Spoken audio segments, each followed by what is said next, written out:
மண்ணை பற்றி பாடுறாரு. இப்ப ரொம்ப அவசியம் அதான் இருக்குது.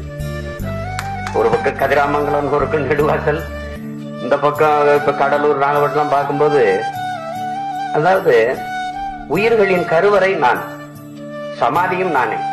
மண் சொல்லுது உலகத்தில் எல்லா உயிர்களின் கருவறையும் நான், சமாதியும் நானே. உங்கள் தாய் உங்களை 10 மாதம் தான் சுமக்கிறார், நானோ ஆயுள் முழுதும் சுமக்கிறேன். பெற்றவளே பிணம் என்று உங்களை ஒதுக்கிய பிறகும் என் வயிறு ஏற்றுக்கொள்கிறது என்றார்.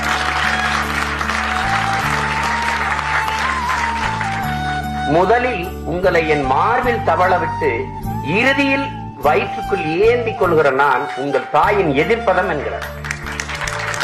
தாய் முதல்ல வயிற்றுல ஏந்தி பிறகு மார்பில் தவள விடுறார்.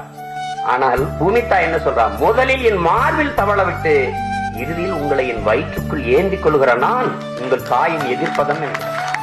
நீங்கள் என்னை காலால் மிதிக்கிற போது நான் பெருமை அடைகிறேன், ஆனால் எண்ணிலிருந்து பிச்சை பாத்திரம் செய்து கொண்டு கையில் ஏந்துகிற போது அவமானப்படுகிறேன் என்கிறார். எல்லாம் தான் உங்களுக்கு கொடுக்கறேன்டா, நீர் கொடுக்கிறேன், கனி கொடுக்கிறேன், காய் கொடுக்கிறேன், எல்லாம் கொடுக்கிறேன், அப்புறம் எதுக்கடா பிச்சை எடுக்கிறீங்க?